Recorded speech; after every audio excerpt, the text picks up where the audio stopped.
नमस्कार दोस्तों।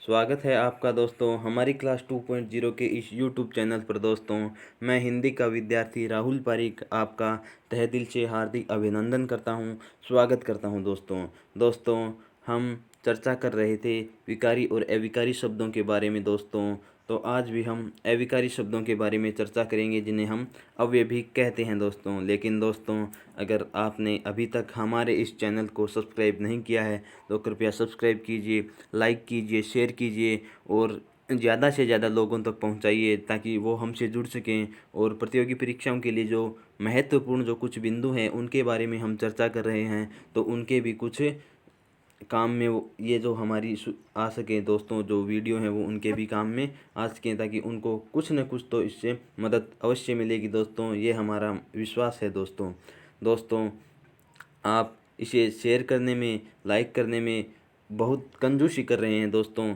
और हम आज हैं वो कुछ नए तरीके से हम आज के जो बिंदु है हमारा आज का, उसके बारे में हम चर्चा करेंगे दोस्तों।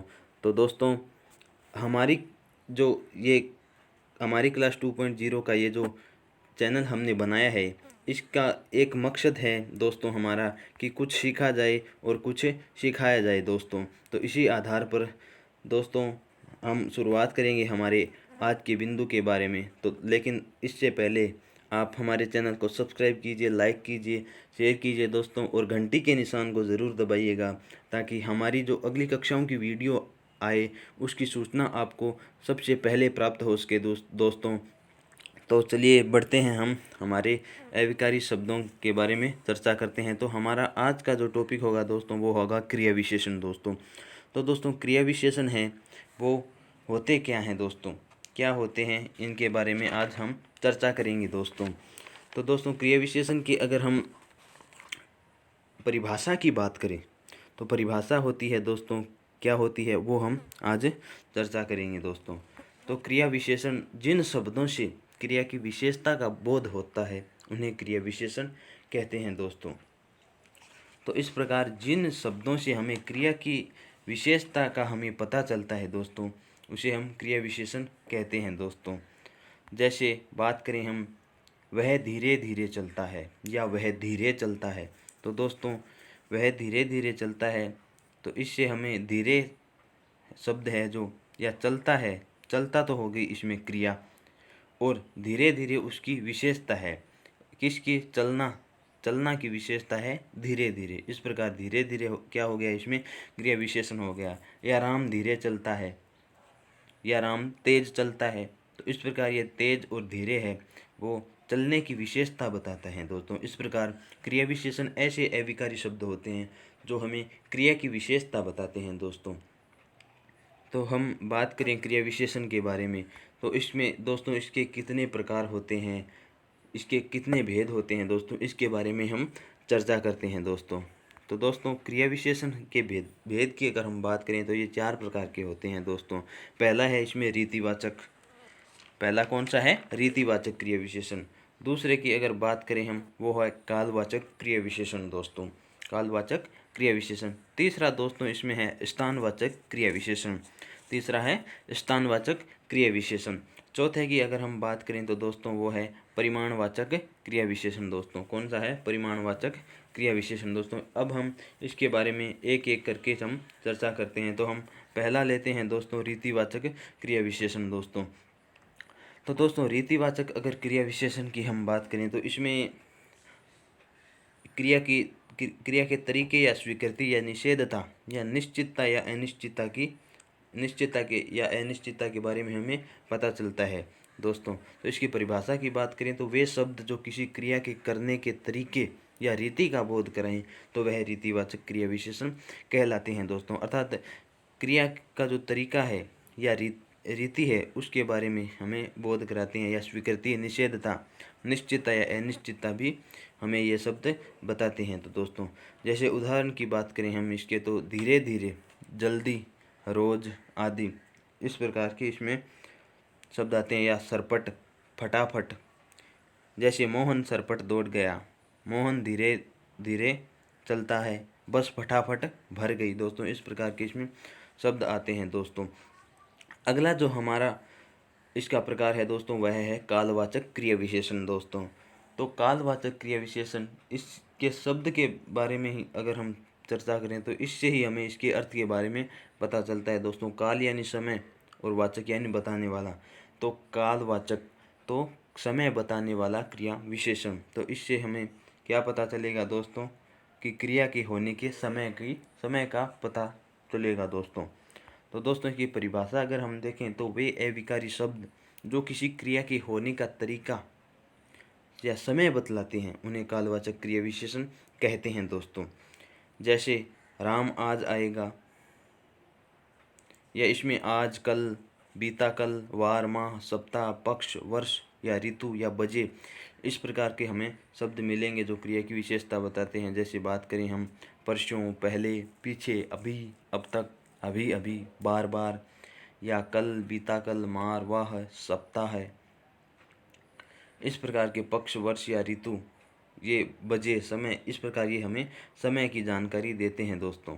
जैसे मैं प्रतिदिन स्कूल जाता हूँ, ये हमें समय बता रहा है कि प्रतिदिन जाता है, तो रोज़ाना का हमें पता चलता है कि इस समय ये स्कूल जाता है।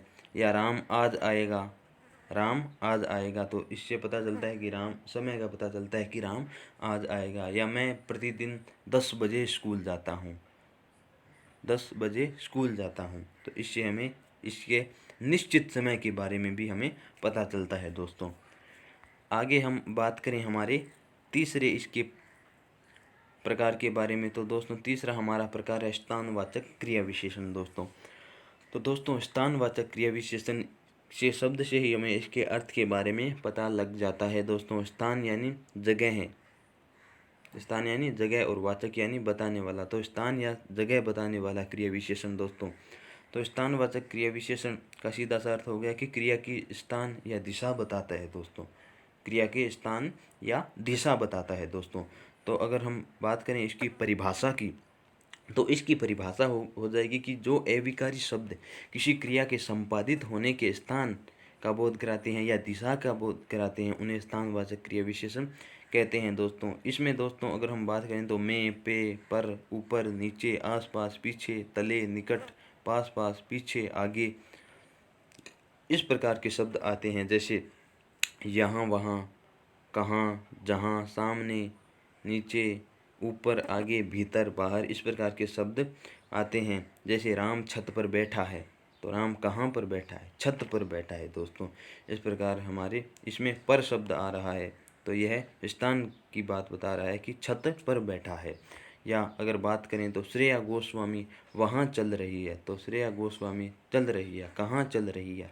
वहाँ चल रही है। इस प्रकार हमें इसमें स्थान या वहाँ की अगर बात करें तो हमें दिशा के बारे में पता चलता है कि वहाँ उस दिशा में चल रही है। आगे हम बढ़ते हैं दोस्तों, तो वहाँ क्रिया के व्यापार या स्थान का बोध इसमें हमें पता चल रहा है दोस्तों। तो हम बिना विलंब किए हुए आगे हमारे जो अंतिम प्रकार है इसका, उसके बारे में चर्चा करते हैं, जो है परिमाणवाचक। इसमें दोस्तों थोड़ा सा मिस टाइप हो गया है, यह है परिणाम नहीं, यह है परिमाणवाचक क्रिया विशेषण है दोस्तों। तो परिमाणवाचक क्रिया विशेषण है दोस्तों। परिमाण की अगर हम बात करें तो यह परिमाण का अर्थ होता है मात्रा, और वाचक यानी बताने वाला दोस्तों।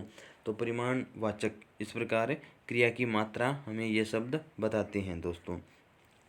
अगर परिभाषा की बात करें तो वे अविकारी शब्द जो किसी क्रिया के परिमाण अथवा निश्चित संख्या का बोध हमें कराते हैं उन्हें परिमाणवाचक क्रिया विशेषण कहते हैं दोस्तों। परिमाणवाचक क्रिया विशेषण कहते हैं। जैसे बात करें राम बहुत सोता है, तो राम बहुत सोता है, बहुत है इसमें मात्रा है दोस्तों। इसमें बहुत, जितना, उतना, कितना, इस प्रकार के इसमें शब्द आते हैं दोस्तों। अगर बात करें हम इसके उदाहरणों की दोस्तों, तो जैसे बहुत, अधिक, अधिकाधिक, पूर्णतया, सर्वथा, कुछ, थोड़ा, काफ़ी, केवल, यथेष्ट, इतना, उतना, कितना, थोड़ा थोड़ा, तिल तिल, एक एक करके आदि इसमें शब्द आते हैं दोस्तों। इस प्रकार दोस्तों जैसे उदाहरण की बात करें राम बहुत सोता है, तो इसमें बहुत मात्रा का हमें पता चलता है कि कितना सोता है, तो बहुत सोता है। जितना गुड़ डालोगे उतना ही मीठा होगा, जितना गुड़ डालोगे उतना ही मीठा होगा। तो दोस्तों इसमें जितना और उतना ये हमें मात्रा की ओर संकेत बता रहे हैं दोस्तों। इस प्रकार इसमें हमें मात्रा के बारे में पता चलता है। तो दोस्तों आज हमने जाना क्रिया विशेषण के बारे में। अगली कक्षा में हम आगे की बिंदुओं पर चर्चा करेंगे दोस्तों। ये जो हमारे बिंदु हैं वो सभी प्रतियोगी परीक्षाओं के लिए, जिसमें भी हिंदी का टॉपिक लगते हैं, सभी के लिए दोस्तों बहुत ही महत्वपूर्ण बिंदु है दोस्तों। आप इसे ज़्यादा से ज़्यादा शेयर कीजिए, लोगों को पहुंचाइए, ताकि उन्हें कुछ थोड़ी बहुत घर बैठे हैं इस समय उन्हें थोड़ी बहुत सहायता मिल सके दोस्तों। हमारी यह आशा है, अभिलाषा है दोस्तों। हमें आपसे भी बहुत आशा है दोस्तों। आगे हम नए तरीके से आपको और कक्षाएं उपलब्ध करवाएंगे दोस्तों।